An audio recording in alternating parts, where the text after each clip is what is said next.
ஓம் சக்தி, ஓம் ஆதிபரா சக்தி, ஓம் சக்தியே, மறுவூர் அரசியே, நல்லதே நினைப்போம், நல்லது மட்டுமே நினைப்போம். சக்தி வாக்கு பிள்ளைகளுக்கு இந்த ஆதி சக்தியின் ஆசீர்வாதம் என்றுமே முழுமையாக கிடைக்கும். அவர் எதற்காக வருகிறார், ஏன் வருகிறார், உன்மீது உண்மையான அன்பு கொண்டு வருகிறாரா இல்லையா என்று சொல்கிறேன், கவனமாக கேள் என் தங்கமே. என் அன்பு பிள்ளையே, இன்று உன்னுடைய தாயானவள் உன் வாழ்க்கையை மீட்டெடுத்து உன் கைகளில் கொடுக்க வந்திருக்கின்றேன். என் தங்கமே, உன்னுடைய வாழ்க்கையானது உன்னை விட்டு பிரிந்து சென்று வெகு நாட்கள் ஆகிவிட்டது.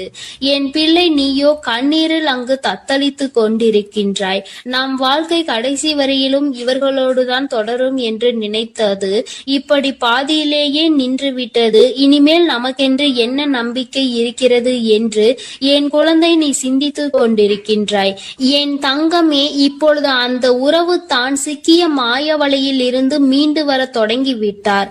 என் குழந்தையே, உன் வாழ்க்கையை மீட்டெடுத்து அங்கு உன் கைகளில் நான் ஒப்படைப்பதற்காக இப்பொழுது வந்திருக்கின்றேன். என் குழந்தைக்கு மனதிற்கு சந்தோஷத்தை கொடுக்க வேண்டும் என்றுதான் உன் அம்மா நானும் ஆசைப்பட்டு இப்பொழுது வந்திருக்கின்றேன். நான் சொல்கின்ற விஷயங்களை கேட்டுவிட்ட பிறகு இதை நீ எப்படி எடுத்துக்கொள்ள வேண்டும், என்ன முடிவு எடுக்க வேண்டும் என்று நீயே சிந்தித்து ஒரு முடிவினை எடுக்க வேண்டும். என் தங்கமே, யாரும் எந்த விஷயத்தையும் உனக்கு சொல்லி புரிய வைக்க வேண்டிய அவசியம் கிடையாது.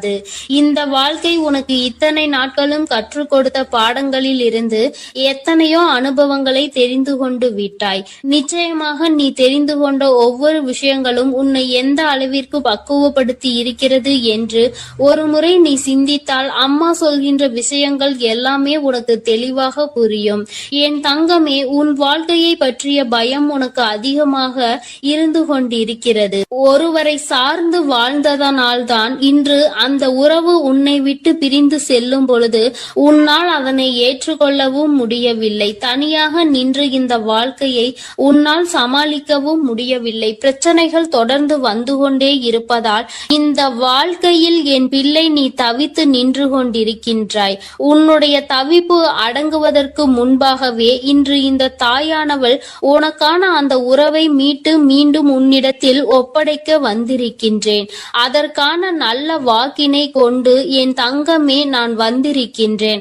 அதனால் இந்த பதிவினை முழுமையாக கேள். என் தங்கமே, உன்னை விட்டு பிரிந்து சென்ற உறவு எங்கே சென்றது, அங்கே அவர்களுக்கு என்ன நேர்ந்தது என்பதையும் முழுமையாக நீ தெரிந்து கொள்ள வேண்டும். ஏனென்றால் இந்த வாழ்க்கையில் அவர்கள் கற்று தேர்ந்த சில விஷயங்களை நீ தெரிந்து கொள்ள வேண்டும் அல்லவா? ஒரு உறவு உன்னை இந்த அளவிற்கு காயப்படுத்தி உன்னை தத்தளிக்க விட்டு சென்றிருக்கிறது என்றால் இதனால் என்ன பலன் கிடைத்தது, என்ன லாபத்திற்காக அல்லது எந்த மன நிம்மதிக்காக அவர்கள் விட்டு சென்றார்கள் என்பதனை நீ தெரிந்து கொள்ள வேண்டும் அல்லவா? என் தங்கமே, இந்த சூழ்நிலையில் நிச்சயமாக என் குழந்தை நீ அதை தெரிந்து கொண்டால் உன்னுடைய மனதிற்கு நிச்சயமாக மிகப்பெரிய தெளிவு கிடைக்கும். என் பிள்ளையே, மனதளவில் எந்த ஒரு விஷயத்திற்காக இத்தனை நாள் நீ கலங்கி நின்றாயோ அந்த விஷயத்திற்கான மிகப்பெரிய தெளிவினை இந்த தாயானவள் இன்று உனக்கு கொடுக்க போகின்றேன். காரணம் என்னவென்றால் உண்மை தெரியாமல் உறவை நினைத்து வருந்தி கொண்டிருக்கிறாய். அதைதான் இன்று அம்மா உனக்கு தெரிய வைக்க முயற்சி செய்கின்றேன். என் தங்கமே, நீ நம்பிய உறவானது தேடி சென்றது இன்னொரு உறவை. அது மட்டுமல்லாமல் அங்கே அவர்களுக்கு இதைவிட சந்தோஷமான வாழ்க்கை இருப்பதாக நினைத்து உன்னை விட்டு அங்கே சென்றிருக்கிறார்கள். அவர்களுக்கு அங்கே என்ன பலன் கிடைத்தது என்று கேட்பாயானால் அங்கே முதலில் நல்ல ராஜ வாழ்க்கை தான் அவர்களுக்கு கிடைத்தது. அந்த ராஜ வாழ்க்கையை சந்தோஷமாக வாழ்ந்து கொண்டிருக்கின்ற நேரத்தில் தான் அவர்கள் வாழ்க்கையில் விழுந்தது மிக பெரிய பிரச்சனை. யாரை நாடி சென்றார்களோ, உன்னை விட்டு எப்படி இன்னொரு உறவை நாடி சென்றார்களோ அதுபோல அவர்கள் நாடி சென்ற உறவு உன் உறவை விட்டு வேறொரு உறவை தேட ஆரம்பித்து விட்டது. வாழ்க்கையில் ஏமாற்றம் என்றால் என்ன, அவமானங்கள் என்றால் என்னவென்பதை தெரிந்து கொள்ள வேண்டும் அல்லவா? மிகவும் எளிதாக ஒருவருக்கு துரோகத்தை செய்து விட்டேன், அதனினுடைய பலனை அடையாமல் விட்டால் எப்படி? அந்த பலனை தான் அவர்கள் அடைவதற்கு இன்று தயாராகி இருக்கின்றார்கள். என் தங்கமே, இந்த வாழ்க்கை நிச்சயமாக அவர்களுக்கு பல கடினமான விஷயங்களை காண்பித்து கொடுத்து விட்டது. அவர்கள் செய்தது எத்தனை பெரிய தவறு என்பதை அவர்களுக்கு புரிய வைத்து விட்டது. புரிய வைத்ததோடு மட்டுமல்லாமல் பல வேதனைகளிலும் சோதனைகளிலும் கிடந்து அதிலிருந்து மீண்டு வர முடியாமல் இப்பொழுது தவித்து மீண்டும் உன்னுடைய உறவே பெரியது என்று நினைக்க இவர் தொடங்கிவிட்டார். என் தங்கமே, ஒரு விஷயத்தை நீ தெளிவாக புரிந்து கொள்ள வேண்டும். இந்த தாயானவள் உன்னிடத்தில் ஒரு விஷயத்தை சொல்ல வருகிறேன் என்றால், அம்மா உடனடியாக எனக்கு எல்லாவற்றையும் செய்து கொடு, உடனே நான் சந்தோஷமாக வாழ வேண்டும் என்று நீ கண்மூடித்தனமாக சொல்லக்கூடாது. அவர் மாய வலையில் சிக்கி இருக்கிறார் என்றால் தன்னுடைய சொந்த புத்தி இல்லாமல் அங்கே எதுவும் நடக்கவில்லை. தன்னுடைய வாழ்க்கை, அதிலும் தன்னை நம்பிய ஒரு உறவு, தன்னை விட்டால் யாருமே அந்த உறவுக்கு இல்லை என்கின்ற நிலை. இந்த நிலை எல்லாம் உணர்ந்த பிறகும் கூட ஒருவருக்கு துரோகத்தை செய்ய முடிகிறது என்றால், இவர்கள் மீண்டும் உன்னை நாடி வந்து உன்னோடு இருக்கும் பொழுது வேறு ஒரு உறவை தேடினால் அதனால் தவறு யார் மேல் வரும் என்பதை ஒருமுறை நீ சிந்தித்து பார். உண்மையான அன்பிற்கு துரோகத்தை செய்ய நினைத்தவர்கள் நாளை எந்த விஷயத்தையும் உனக்கு செய்ய துணிவார்கள் என்பதை நீ மறந்து விடாதே. இவர்கள் நினைப்பதை நடத்துவதற்கான இடத்தை நீ கொடுக்க கூடாது. ஒரு முறை ஒரு தவறு உன் வாழ்க்கையில் நடந்து விட்டது. இதிலிருந்து மீண்டு வர முடியாமல் நீ தவித்து நின்று கொண்டிருக்கின்றாய். என் தங்கமே, அப்பேற்பட்ட சூழ்நிலையில் அதே உறவு மீண்டும் ஒன்றை சொன்னால் அதை நம்புவதற்கு நீ முட்டாளாக இருந்து விடாதே. மாய வலையில் இருந்து மீண்டும் பேசுவதற்கு அவர்களுக்கு சுயமாக வேறு காரணங்கள் வரத்தான் செய்யும். ஒருவர் வாழ்க்கையை கெடுத்து இன்னொருவருக்கு சந்தோஷத்தை கொடுக்க நினைக்கின்ற உறவுகள் தன்னுடைய சுயநலத்தை மட்டுமே முன்னெடுத்து வைக்கின்றார்கள். உறவுகள் ஒரு நாளும் வாழ்க்கையில் உனக்கு தேவை கிடையாது என்பதை முதலில் நீ புரிந்து கொள். என் தங்கமே, நீ ஒவ்வொரு நாளும் இதனால் அழுது அழுது எந்த அளவிற்கு என் தங்கமே இந்த தாயானவள் முன் நீ புலம்பிக் கொண்டிருந்தாய் என்பதை ஒரு நிமிடம் சிந்தித்து பார். எப்பொழுதுமே உனக்கு நல்லதை மட்டுமே எடுத்துச் சொல்வேன். என் குழந்தையின் வாழ்க்கைக்கு ஏற்ற விஷயமாக இருந்தால் அதை நான் உன்னை விட்டு ஒரு நாளும் விலக்கி வைத்திருக்க மாட்டேன். என் தங்கமே, எல்லாவற்றையும் தாண்டி உன்னை விட பெரிது என்று நினைத்து இன்னொன்றை தேடி சென்ற உறவு மீண்டும் உன்னிடம் திரும்பி வந்தாலும் என்றென்றைக்கும் நீ அதனை நாடி செல்லாதே. உண்மையான உன் மீது அன்பு கொண்ட உறவாக இருந்தால் அந்த உறவு ஒருபொழுதும் இன்னொருவரை தேடி செல்லாது. என் தங்கமே, இது பொய்யான உறவு என்பதை நீ புரிந்து கொள்ள வேண்டும். அதனால் என் பிள்ளையே, எதுவானாலும் சிந்தித்து முடிவெடு. மீண்டும் ஒரு ஏமாற்றத்தை ஒருவேளை கொடுத்தால் அதை உன்னால் தாங்கிக் கொள்ள முடியும் என்று நீ நம்பினால் மட்டுமே இந்த வாழ்க்கையை நீ தேர்ந்தெடுக்கலாம். இல்லை, எனக்கு வேண்டாம், என்னால் முடியாது என்று நீ சொல்வாயானால் நிச்சயமாக நீ தப்பித்து கொள்ள வேண்டும் என்றுதான் அம்மா சொல்கின்றேன். என் குழந்தையே, வாழ்க்கையில் உண்மையான அன்பினை கொடுக்க எத்தனையோ பேர் இருக்கிறார்கள். பொய்யான அன்பிற்காக உன்னுடைய வாழ்க்கையை நீ தொலைத்துவிடக் கூடாது என்றுதான் அம்மா சொல்கின்றேன். என் குழந்தையின் மனதில் இருக்கின்ற இந்த எண்ணங்களை அம்மா நான் நிச்சயமாக புரிந்து கொண்டதன் பலனாக தான் உன்னிடத்தில் சொல்கிறேன். வேண்டாம் என்று முடிவெடுத்து விட்டால் என்னிடம் வா, அம்மா உனக்கான ஆறுதலை கொடுக்கிறேன். வேண்டும் என்று முடிவெடுத்தால் அந்த வாழ்க்கை உன்னுடைய பொறுப்பு. இனி உன் வாழ்க்கையை நீதான் பார்த்து கொள்ள வேண்டும். அதில் மட்டும் நீ கவனமாக இருந்து விட்டால் போதும். அம்மா உன்னை எப்பொழுதுமே கைவிட மாட்டேன் என்பதை மட்டும் நீ தெளிவாக புரிந்து கொண்டால் போதும். என் அன்பு பிள்ளையே, உன்னை விட்டு சென்ற உறவு மீண்டும் உன்னை தேடி வருகிறது. அதற்கான காரணம் என்னவென்று முழுவதுமாக கேட்டு தெரிந்து கொண்டு அம்மா சொல்லும் முடிவை உடனே எடு. ஏனென்றால் என் அன்பு குழந்தை இப்பொழுது மிகவும் கோபத்தில் இருக்கிறது. தன்னுடைய செயல்கள் பிடிக்காமல் மனமுடைந்து போய் இருக்கிறது. உன்னை விட்டு சென்ற உறவு நிரந்தரமாக இல்லாமல் போகட்டும். இனி எனக்கு அவர்கள் வேண்டாம் என்று அவர்களை வெறுத்து என் அன்பு குழந்தையானது இப்பொழுது மனதை கல்லாக்கி கொண்டு உட்கார்ந்திருக்கிறது. ஆரம்ப கட்டத்தில் அந்த உறவின் மீது உயிராய் இருந்தாய். இப்பொழுது அவர்கள் செய்த சிறு தவறுக்காக அவர்கள் வாழ்க்கையிலே நிரந்தரமாக வேண்டாம். என்னுடைய விஷயங்கள் அனைத்தையும் அவர் தவறாக புரிந்து கொண்டார், தவறாக செயல்பட்டார், என் வாழ்க்கையில் துரோகத்தை விளைத்தார்கள். இனிமேல் அவர்களுக்கு என் வாழ்க்கையில் இடமே இல்லை என்று அந்த நபரை என் அன்பு குழந்தை வெறுத்து விட்டது. ஆனால் அந்த தவறு அவர்கள் செய்தார்கள், நானும் அதை ஒப்புக்கொள்கிறேன்.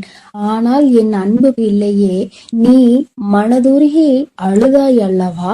அதனுடைய கர்மா இப்பொழுது அவர்களை வாட்டி வதைத்து கொண்டிருக்கிறது. அவர்கள் வாழ்க்கையில் நரக வேதனையை அனுபவித்தார்கள். ஏனென்றால் என் அன்பு குழந்தை உண்மையாக இருந்தது, அவர்களையே முழுமையாக நம்பி இருந்தது. ஆனால் அவர்கள் துரோகம் செய்து ஏமாற்றி விட்டார்கள். ஒரு உண்மையான உறவை அலட்சியம் செய்தது உண்மைதான் என் அன்பு குழந்தையே. ஆனால் அவர்கள் பட்ட துன்பம் இருக்கிறதே, அது நரக வேதனை. தினம் தினம் உனக்கு செய்த துரோகத்திற்காக கர்ம வினை அவர்கள் வாழ்க்கை முழுவதுமே நடந்து கொண்டிருக்கிறது. சில காலத்திலே நல்லது எது, கெட்டது எது, நல்ல உறவு எது, பொய்யான உறவு எது என்று உன் உறவானது புரிந்து கொண்டது. உன் தாயானவள் அதை தெரியப்படுத்திவிட்டேன். ஆனால் சில நேரங்களில் என் அன்பு குழந்தையே, உறவை இழந்து விட்டோம், நம் வாழ்க்கையில் மறுமுறை அந்த உறவு கிடைக்காதா என்று சில நேரங்களில் நீ சிந்திக்கிறாய். ஆனால் சில நேரங்களில் எனக்கு துரோகம் செய்த உறவு மறுமுறை எனக்கு எப்படி துரோகம் செய்யாமல் இருக்கும், அதனுடைய குணத்தை எப்படி மாற்ற முடியும், அதனுடைய செயல்களையும் எண்ணத்தையும் எப்படி மாற்ற முடியும் என்று சந்தேகமும் ஏற்படுகிறது. அதனால் அவர்கள் நிரந்தரமாக நம் வாழ்க்கையில் வேண்டாம் என்று என்னுடைய தங்க பிள்ளையானது முடிவெடுத்திருக்கிறது. ஆனால் இந்த முடிவை நீ கொஞ்சம் மாற்றிக்கொள்ள வேண்டும். ஏனென்றால் தவறு செய்தவர்கள் நம்மை தேடி மன்னிப்பு கேட்க வரும் பொழுது அவர்களை மன்னிக்கலாம், தவறல்ல. என்ன ஒன்று என் அன்பு பிள்ளையே, மன்னிப்பு கேட்டார் போல கேட்டு உன் வாழ்க்கையில் சில கஷ்டத்தையும் கண்ணீரையும் ஏற்படுத்துவதற்கு சில நபர்கள் இருக்கிறார்கள்.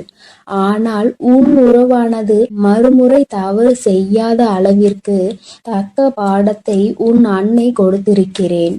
அதனால்தான் ஒரு முறை செய்த தவறுக்காக அவர்கள் அனைத்தையும் திருத்திக் கொண்டு உன் காலடியில் விழுந்து மன்னிப்பு கேட்க உன்னை தேடி அந்த நபரானவர் வரப்போகிறார். இப்பொழுது நீ சரியான முடிவு எடுக்க வேண்டும். அதனால்தான் உன் அன்னை அவர் வருவதற்கு முன்னே உன்னிடம் இதை பற்றி தெரிவிக்க வந்திருக்கிறேன். இப்போது நீ உன் முடிவுகளை எடுக்க வேண்டும். ஒரு முறை அந்த நபரை மன்னித்து விடு. ஏனென்றால் தவறு செய்வது மனிதனுடைய இயல்புதான். ஆனால் தாயும் பிள்ளையாய் இருந்துவிட்டு வைராகியம் என்பதை நீ உன் மனதில் வைத்து கொண்டிருந்தால் அங்கு வெறுப்பு அதிகமாக உன் வாழ்க்கையில் வந்துவிடும். இவர் நல்லவரா கெட்டவரா என்று தெரியவில்லை, எவரை பார்த்தாலும் கோபப்படுகிறாய். அந்த கோபத்தால் நல்ல விஷயங்களை கூட சில நேரங்களில் இழந்து விடுகிறாய். என் அன்பு பிள்ளையே, புரிந்து கொள். ஒரு சில நபர் உனக்கு துரோகம் செய்கிறார்கள், ஏமாற்றுகிறார்கள் என்றால் அனைத்து நபருமே ஏமாற்றக்கூடிய நபர் கிடையாது என்பதை நீ புரிந்து கொள்ள வேண்டும், தெரிந்து கொள்ள வேண்டும். உன் மனம் உடைந்தது உண்மைதான். துரோகம் செய்த நபரால் நீ ஏமாற்றப்பட்டது உண்மைதான். ஆனால் அதற்கெல்லாம் பதிலடி கொடுத்துதான் உன் காலடியில் நான் அவர்களை விழ வைப்பேன் என்று நீ கண்ணீர் வடிக்கும் பொழுது உனக்கு உறுதியளித்திருந்தேன். மறுமுறை நீ என்னை சந்தேகப்படுகிறாய். அவர்கள் முழுமையாக திருந்தினால்தான் உன் காலடியில் வந்து விழுவார்கள் என்பதை நீ மறந்து விட்டாயா? இப்பொழுது நீ அந்த நபரை ஏற்றுக்கொள்ளவில்லை என்றால் அவர்களுடைய வாழ்க்கை என்பது பாதை மாறி, பயணம் மாறி தவறான பாதையில் சென்றுவிடும். அதனால் வரட்டு கௌரவம் பிடிக்காது. அதிகமாக கோபத்தால் நாம் சிந்திக்கும் செயலானது, எடுக்கும் முடிவானது வாழ்க்கையை கெடுத்துவிடும். அதனால் உன் அன்னை சொல்லும் வார்த்தைகளை முழுமையாக நம்பி உன்னை தேடி உன் காலடியில் வந்து விழுகிறார்கள் என்றால் ஒரு முறை அவர்களுக்கு வாய்ப்பை கொடு. மீறி அவர்கள் தவறு செய்கிறார்கள் என்றால் அவர்களுக்கு நான் மிகப்பெரிய தண்டனையை நிச்சயமாக கொடுப்பேன். உன்னை ஏமாற்ற மாட்டார்கள் அவர்கள். ஏனென்றால் நீ ஒரு முறை மனவேதனையில் இருக்கும் பொழுது ஆறுதல் உரைக்க எனக்கு அந்த உறவுதான் வேண்டும் என்று என்னிடம் நீ கேட்டாயல்லவா? என் அன்பு பிள்ளையே, உன்னுடைய ஆசையை நிறைவேற்றுவதற்காகத்தான் நான் உன் உறவை திருத்தி இப்பொழுது உன்னிடமே ஒப்படைக்க போகிறேன். இது உன் அன்னையின் கடமையும் கூட. என் பிள்ளைக்கு என்னென்ன வேண்டும் என்பதை பார்த்து பார்த்து செய்வது ஒரு அன்னையான என்னுடைய கடமை அல்லவா? என் அன்பு பிள்ளையே, அதனால் நீ கொஞ்சம் சிந்தித்து ஒரு நல்ல முடிவை எடு. வரட்டு கௌரவம் பிடித்து கொண்டு பழைய விஷயங்களை பேசி பேசி அவர்களை அலட்சியம் செய்து விடாதே. ஏனென்றால் உன்னை அவர் தேடி வரப்போகிறார்கள். வியாழக்கிழமையோ வெள்ளிக்கிழமையோ அல்லது ஞாயிற்றுக்கிழமையாக கூட இருக்கலாம். இந்த 3 தினத்தில் உனக்கு துரோகம் செய்த உறவும் ஏமாற்றிய உறவும் நரக வேதனையை அனுபவித்து தக்க பாடத்தை கற்றுக்கொண்டு உன் தாயின் லீலைகளால் அவர்கள் இனி சின்ன எறும்புக்கு கூட துரோகம் செய்யாத அளவிற்கு மாறி உன்னை தேடி இப்பொழுது வரப்போகிறார்கள். தாயானவள் அவர்கள் வாழ்க்கையில் தகுந்த பாடத்தை கற்றுக் கொடுத்திருக்கிறேன். நல்ல பாடத்தையும் புகட்டி கொண்டிருக்கிறேன். நம்பியவருக்கு துரோகம் செய்தால் என்னென்ன பலன் கிடைக்கும் என்று இரட்டிப்பு பலன் கிடைக்கும் என்று, அதுவும் என்னுடைய பிள்ளைகளை ஏமாற்றினால் என்ன பலன் கிடைக்கும் என்று அனைத்தையும் உன் உறவானது இப்போது புரிந்து கொண்டது. அதனால்தான் உன் காலடியில் வந்து விழப்போகிறது நிரந்தரமாக. எல்லாம் எதற்காக செய்தேன் தெரியுமா? நீ வடித்த கண்ணீரும் உண்மையான உன்னுடைய பக்தியும் உண்மையான அன்பும் உன்னிடம் இருக்கும் நேர்மையும் இதனால்தான். உன் தாயானவள் நான் இதை உனக்காக செய்திருக்கிறேன். உன்னை எவர் ஏமாற்றினாலும் உனக்கு எவர் துரோகம் செய்தாலும் உன் தாயானவள் ஒருபோதும் பொறுத்து கொள்ள மாட்டேன். அவர்களுக்கு அதற்கான இரட்டிப்பு பலனாக தண்டனை கிடைத்தே தீரும். அதனால் என் வார்த்தைகள் மீது நம்பிக்கை கொண்டு நான் சொல்லக்கூடிய முடிவை எடுத்துவிட்டால் உன் வாழ்க்கையில் சந்தோஷம் என்பது நிரந்தரமாக இருந்துவிடும். உன் உறவு காலடியில் வந்து விழப்போகிறது. அதை மனமாற ஏற்றுக்கொண்டு வாழ பழகு. பழைய விஷயங்களை பேசாதே.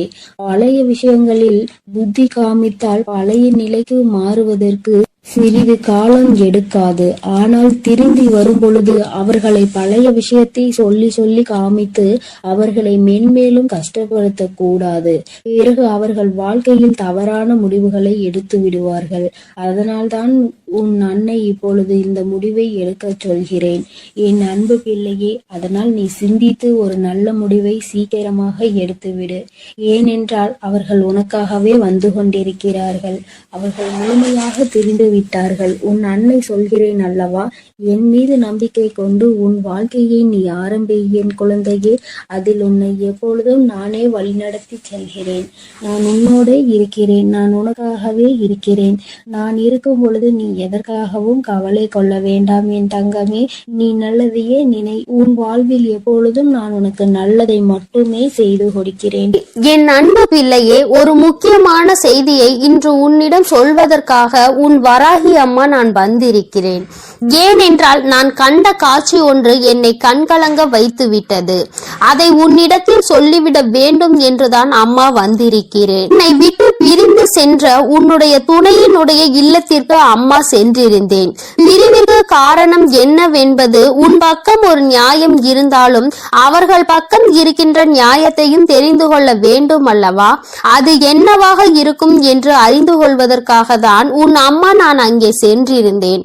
அங்கு நான் நான் கண்ட காட்சி என்னவென்பதையும் குழந்தையே நீயும் தெரிந்து கொள்ள வேண்டும் அல்லவா? அம்மா உன்னிடத்தில் அதனை சொல்லியே தீர வேண்டும் என்று வந்திருக்கிறேன். நான் சொல்கின்ற விஷயங்கள் உனக்கு நிச்சயமாக மன கஷ்டத்தை தான் கொடுக்க போகிறது. ஆனால் அதற்கான தீர்வும் இதில் முடிவில் உனக்கு கிடைக்க போகிறது. அதற்கு காரணம் என்ன தெரியுமா? நீ குழம்பிக் கொண்டிருக்கின்ற இந்த விஷயம் உனக்கு முதலில் தெளிவான பதிலை கொடுக்கும். அதன் பிறகு நல்லதொரு முடிவை கொடுக்கும். என் குழந்தையே, வாழ்க்கை துணை என்று அம்மா சொல்வது உனக்கு திருமணம் முடிந்த வாழ்க்கை துணையாகவோ அல்லது இப்பொழுது உன்னோடு பழகி கொண்டிருக்கிற உன்னுடைய எதிர்காலத்தில் உனக்கு துணையாக வரப்போகின்றவர் என்று நினைத்து கொண்டிருப்பவர் யாரோ ஒருவர். என் குழந்தையை யாராக இருந்தாலும் சரி, அவர்களினுடைய மனநிலையில் உன்னை பிரிந்து சென்ற பிறகு என்னவாக இருக்கிறது, எதற்காக உன்னை விட்டு பிரிந்து சென்றார்கள், அவர்களின் இல்லத்தில் நான் கண்ட காட்சி என்னவென்பதை அம்மா உனக்கு இப்பொழுது விரிவாக சொல்கிறேன். என் குழந்தையே, ஒரு முறை உன்னுடைய மனதினை ஒருநிலைப்படுத்தி இந்த வராகியை அன்போடு நினைத்துக்கொள். எந்த விதமான கலக்கமும் உனக்கு தேவையில்லை. எல்லாவற்றிற்கும் உன் தாயானவள் நான் இருக்கிறேன் என்பதை நீ புரிந்து கொண்டால் போதும். என் தங்கமே, நானும் உன் துணையினுடைய மனதில் என்ன இருக்கிறது என்று தெரிந்து கொள்ள சென்றேன். அங்கே உன்னுடைய துணை என் மனதை தவிர மற்றவர்களின் மனதில் என்ன இருக்கிறது என்பதை அறிந்து கொண்டு உன் அம்மா இப்பொழுது வந்திருக்கிறேன். என் தங்கமே, யார் யார் என்ன நினைக்கிறார்கள் என்பதை முதலில் சொல்கிறேன். அதன் பிறகு ஏன் உன் துணை இப்படி ஒரு முடிவை எடுத்தது என்பதை நீ புரிந்து கொள்வாய். என் தங்கமே, உன்னுடைய துணையின் இல்லத்தில் இருக்கின்றவர்கள் உனக்கு எதிராக இருக்கிறார்கள். அவர்களின் மனதில் உன்னை பற்றிய தவறான எண்ணங்கள் இருக்கிறது. அதற்கு காரணம் நீ பேசிய சில வார்த்தைகள். நீ பேசியது நியாயமாகவே இருந்தாலும், உன் பக்கம் நியாயம் இருந்தாலும் அது அவர்கள் பக்கம் தவறாக தான் தெரிகின்றது. ஏனென்றால் எல்லோருமே தான் நினைப்பதுதான் சரி என்று நினைக்கிறார்கள் அல்லவா? அவர்களினுடைய எண்ணங்களும் அப்படிதான் இருந்து கொண்டிருக்கிறது. என் தங்கமே, அது மட்டும் அல்ல, அவர்களுக்குள் ஏற்பட்ட அந்த எதிர்மறையான எண்ணத்தை உன்னுடைய துணையின் மனதில் விதைத்து கொண்டிருக்கிறார்கள். அதிகமாக உன்னுடைய துணையின் மனதில் தேவையில்லாத விஷயங்களை கலந்து கொண்டிருக்கிறார்கள். உன்னுடைய துணையோ தவறாக உன்னை பற்றி நினைப்பதற்கு என்னென்ன வழிகள் இருக்கிறதோ அத்தனை வழிகளையும் அவர்கள் கொடுக்கும் பொழுது இவரும் அப்படி இல்லை என்று சொல்லாமல் அந்த விஷயத்தை காது கொடுத்து கேட்டுக்கொண்டிருக்கின்றார்.